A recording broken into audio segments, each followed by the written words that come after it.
다정낭독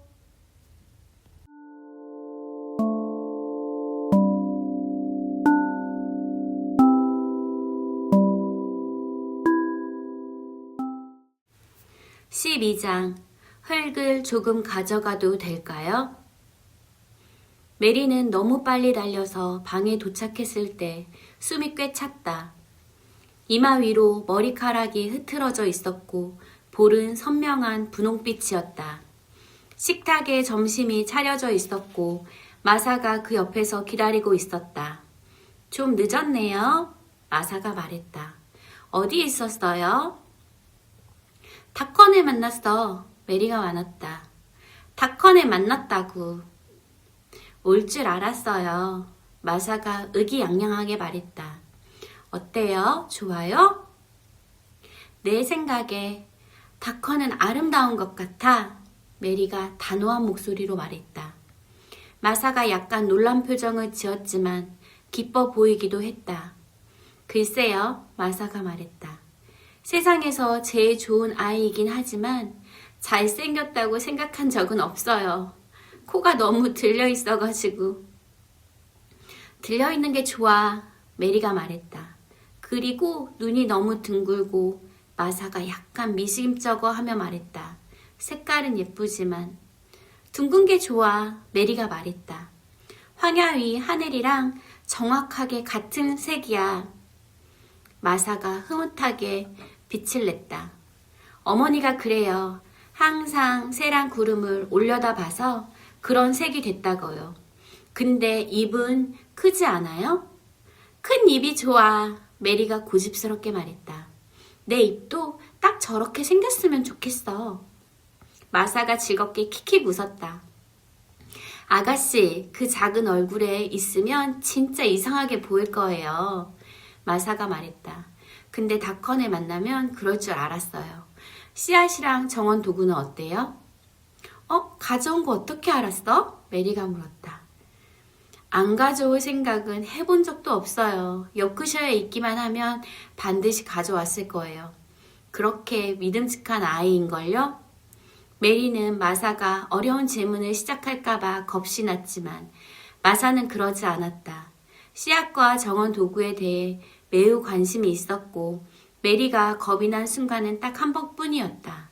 마사가 꽃을 어디에 심을 거냐고 물었을 때였다.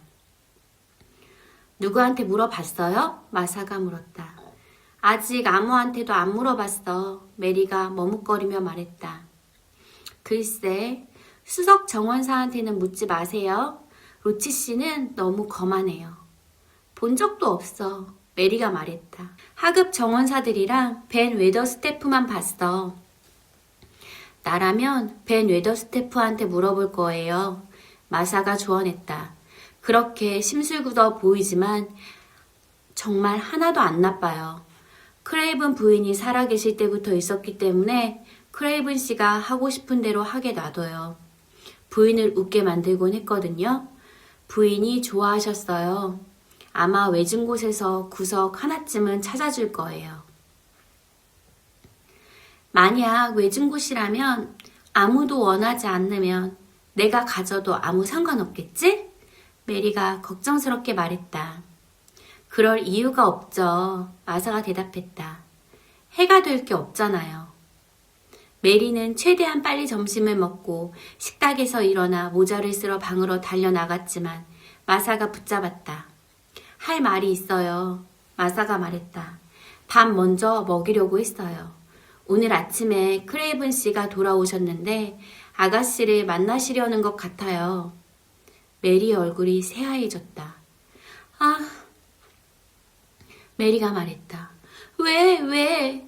내가 왔을 때는 만나고 싶어 하지 않았잖아. 피처가 그렇게 말하는 걸 들었어. 글쎄요. 마사가 설명했다.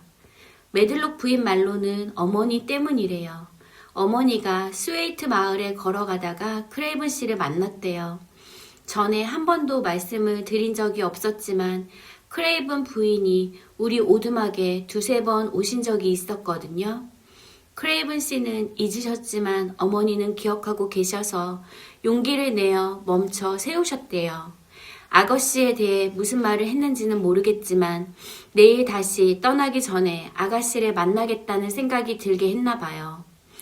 아, 메리가 소리쳤다. 내일 떠나신다고? 정말 다행이야. 오래 가실 거예요. 가을이나 겨울까지 안 돌아오실 수도 있어요.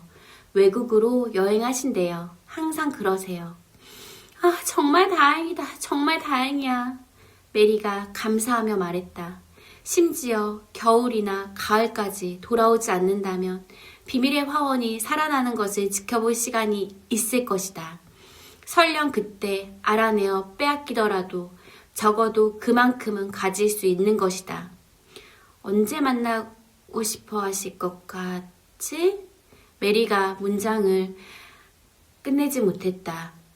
문이 열리고 메들록 부인이 들어왔기 때문이다. 가장 좋은 검은 원피스와 모자를 쓰고 있었고 칼라에는 남자 얼굴 사진이 들어간 큰 브로치가 달려 있었다. 몇 년 전에 돌아가신 메들록 부인의 컬러 사진이었고 차려입을 때는 항상 달았다. 초조하고 흥분된 표정이었다. 머리가 엉클어졌어. 메들록 부인이 빠르게 말했다. 가서 빗어 마사. 가장 좋은 옷으로 갈아입혀줘. 크레이븐 씨가 서재로 데려오라고 하셨어. 메리의 볼에서 분홍빛이 싹 빠졌다. 심장이 쿵쿵 뛰기 시작했고 자기가 다시 뻣뻣하고 수수하고 말없는 아이로 변하는 것을 느꼈다. 메들록 부인에게 대답도 하지 않고 돌아서서 침실로 들어갔고 마사가 뒤따라왔다. 옷을 갈아입고 머리를 빗는 동안 아무 말도 하지 않았으며 깔끔해진 뒤 침묵 속에 메들록 부인을 따라 복도를 걸었다. 할 말이 뭐가 있겠는가.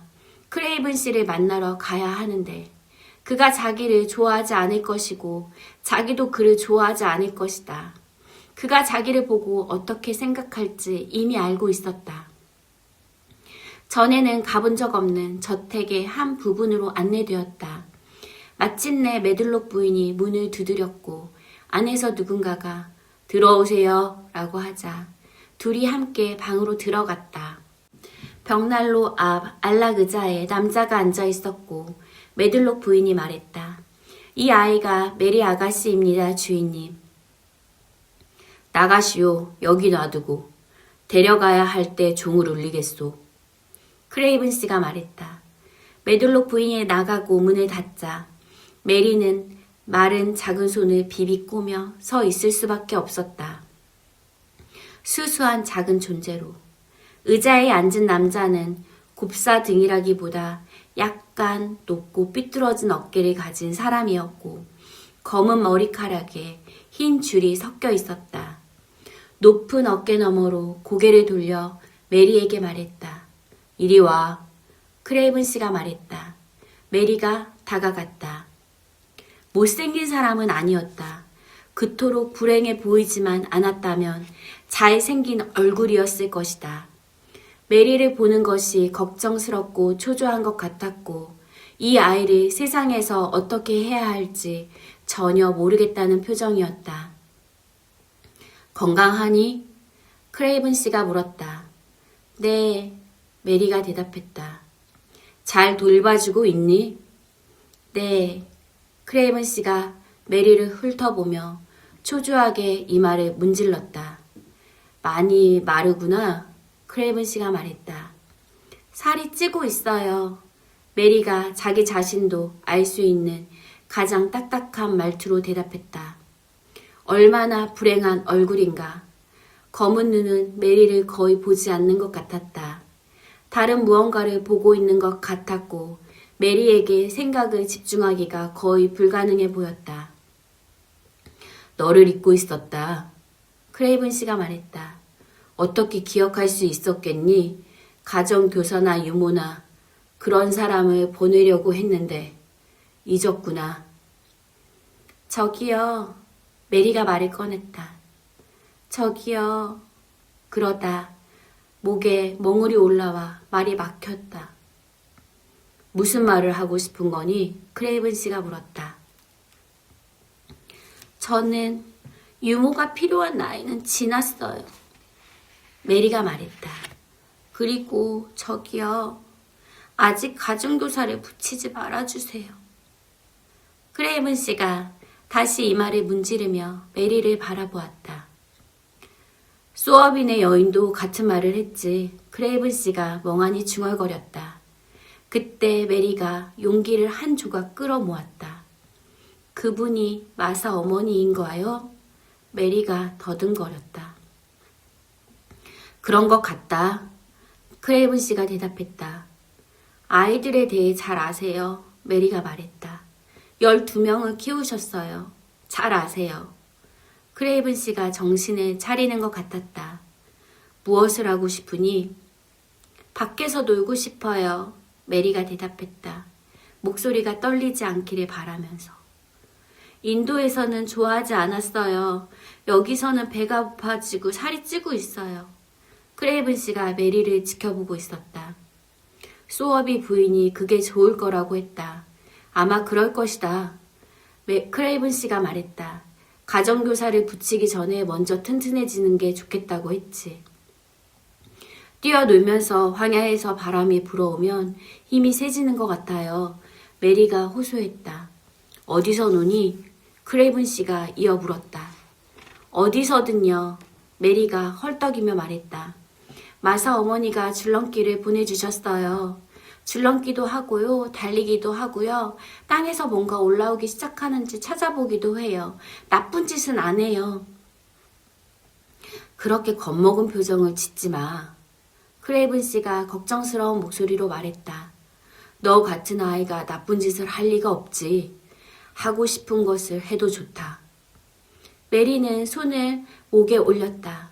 흥분해 목에 멍울이 올라오는 것을 크레이븐 씨가 볼까봐 두려웠다. 한 걸음 더 가까이 다가갔다. 정말요? 메리가 떨리는 목소리로 말했다. 메리의 걱정스러운 작은 얼굴이 크레이븐 씨를 그 어느 때보다 괴롭게 하는 것 같았다. 그렇게 겁먹은 표정 짓지 마. 크레이븐 씨가 소리쳤다. 물론이다. 나는 내 후견이냐. 비록 어떤 아이에게든 형편없는 후견이겠지만 시간이나 관심을 줄 수가 없단다. 나는 너무 아프고 비참하고 산만해서. 하지만 네가 행복하고 편안하기를 바란다. 아이들에 대해서는 아무것도 모르지만 메들록 부인이 필요한 것을 다 챙겨줄 것이다. 오늘 너를 부른 것은 소어비 부인이 만나봐야 한다고 해서다. 그대 딸이 내 얘기를 했다더구나. 신선한 공기와 자유와 뛰어노는 것이 필요하다고 했지. 그분은 아이에 대해 다 아세요. 메리가 저도 모르게 다시 말했다. 그럴 만도 하지. 크레이븐 씨가 말했다. 황야에서 나를 세우다니 꽤 대담하다고 생각했지만 그녀가 말하기를 크레이븐 부인이 친절하게 대해주셨다고. 돌아가신 아내의 이름을 말하기가 힘겨워 보였다. 존경할 만한 여인이야. 이제 너를 보니 그녀가 한 말이 합리적이라는 생각이 든단다. 원하는 만큼 밖에서 놀아라. 넓은 곳이니 가고 싶은데 가고 좋을 대로 즐겨라. 혹시 원하는 것이 있니? 갑자기 생각이 난 듯 물렀다. 장난감? 책? 인형? 혹시 메리가 떨리는 목소리로 말했다. 흙을 조금 가져가도 될까요? 열심인 나머지 메리는 그 말이 얼마나 이상하게 들릴지 그것이 자기가 하려던 말이 아니라는 것도 깨닫지 못했다. 크레이븐 씨가 꽤 놀라는 표정을 지었다. 흙이라니? 크레이븐 씨가 물었다. 무슨 뜻이지? 씨앗을 심을 뭔가 자라나게 할 살아나는 것을 볼 메리가 더듬거렸다. 크레이븐 씨가 잠시 메리를 바라보다가 재빨리 손으로 눈을 가렸다. 정원을 그토록 좋아하느냐? 크레이븐 씨가 천천히 말했다. 인도에서는 몰랐어요. 메리가 말했다. 항상 아프고 피곤했고 너무 더웠어요. 가끔 모래에 작은 화단을 만들고 꽃을 꽂기도 했지만요. 여기서는 달라요. 크레이븐 씨가 일어나 천천히 방을 가로질러 걷기 시작했다. 흙을 조금. 크레이븐 씨가 혼잣말을 했다. 메리는 어쩐지 자기가 그에게 무언가를 떠올리게 했다고 생각했다. 크레이븐 씨가 멈추고 메리에게 말을 할 때 그 검은 눈이 거의 부드럽고 다정해 보였다. 네가 원하는 만큼 흙을 가져도 좋다. 크레이븐 씨가 말했다. 흙과 자라나는 것들을 사랑한 누군가가 생각나는구나. 원하는 흙을 보면 미소를 띠는 것을 보며 말했다. 가져가렴, 아가. 살아나게 만들어. 어디에서든 가져도 돼요? 아무도 원하지 않는 곳이면 어디서든. 크레이븐 씨가 대답했다. 자, 이제 가야 한단다. 피곤하구나. 메들록 부인을 부르는 종을 울렸다. 잘 가거라. 여름 내내 없을 거란다. 메들록 부인이 너무 빨리 와서 복도에서 기다리고 있었던 게 틀림없다고 메리는 생각했다. 메들록 부인, 크레이븐 씨가 말했다. 아이를 만나보니 소업이 부인 말뜻을 알겠소. 수업을 시작하기 전에 좀 더 튼튼해져야 하오. 소박하고 건강한 음식을 주시오. 정원에서 마음껏 뛰놀 수 있게 하시오. 간섭도 너무 많이 하지 마시오. 자유와 신선한 공기와 뛰어노는 것이 필요하오. 소업이 부인이 가끔 와서 보게 하고 가끔 오두막에 가도 되게 하시오. 메들록 부인이 기뻐 보였다. 메리를 너무 간섭할 필요가 없다니 안도했다. 메리를 성가신 짐으로 여기고 있었고 사실 감히 할 수 있는 최소한으로만 봐왔다. 게다가 마사의 어머니를 좋아하기도 했다. 감사합니다, 주인님. 메들록 부인이 말했다. 수전, 수업이랑 저는 같은 학교를 다녔어요. 하루 종일 걸어도 그만큼 분별 있고 마음씬 좋은 여자를 찾기 어려울 거예요. 저는 아이가 없고 그 댁은 12명인데 그보다 건강하고 좋은 아이들이 없어요. 메리 아가씨가 그 아이들에게서 해를 입을 일은 없어요. 아이이면 저도 수전 소어비의 조언에 따르겠어요. 건강한 정신을 가진 사람이에요. 무슨 뜻인지 아시겠죠? 알겠소. 크레이븐 씨가 대답했다. 메리 아가씨를 데려가시오. 그리고 피처를 보내시오. 메들록 부인이 메리의 복도 끝에서 놓아주자 메리는 방으로 날아갔다. 마사가 기다리고 있었다. 사실 마사는 식기를 치운 뒤 서둘러 돌아와 있었다. 내 정원에 가질 수가 있대. 메리가 소리쳤다. 어디든 원하는데 한동안 가정교사도 안 붙인대. 내 어머니가 날 보러 오실 거고 너희 오두막에 갈 수도 있대. 나 같은 어린아이가 나쁜 짓을 할 리가 없고 하고 싶은 대로 해도 된다고 하셨어. 어디에서든. 아, 마사가 기뻐하며 말했다. 정말 다정하셨네요. 그렇지요? 마사가 메리가 엄숙하게 말했다. 크레이븐 씨는 정말 좋은 분이야. 다만 얼굴이 너무 불행하고 이마가 온통 찌푸려져 있어. 메리는 최대한 빨리 정원으로 달려갔다. 생각했던 것보다 오래 자리를 비웠고 다컨이 5마일 길을 일찍 출발해야 했을 것을 알았다. 담쟁이 문 안으로 빠져들어가니 다컨은 아까 둔 자리에서 일하고 있지 않았다. 정원 도구가 나무 아래 가지런히 놓여 있었다. 도구가 있는 곳으로 달려가 주위를 둘러보았지만 다컨의 모습은 보이지가 않았다. 다컨은 떠나고 비밀의 화원은 비어 있었다. 벽을 넘어 날아와 스탠더드 장미 위에 앉아 메리를 지켜보는 울새를 빼면 가버렸어. 메리가 서글프게 말했다. 아, 혹시 정말 숲의 요정이었던 걸까? 스탠더드 장미에 하얀 무언가가 달려있는 것이 눈에 들어왔다. 종이 한 조각이었다. 사실 마사에게 다컨한테 보내라고 인쇄체로 썼던 편지의 한 조각이었다. 긴 가시로 장미에 꽂혀 있었고 순식간에 다컨이 남겨둔 것임을 알았다. 거칠게 인쇄체로 쓴 글자와 그림 비슷한 것이 있었다. 처음에는 무엇인지 알 수 없었다. 그러다가 새가 앉아있는 둥지를 그린 것임을 알아보았다. 그 아래에 인쇄체 글씨가 적혀 있었다. 다시 올게.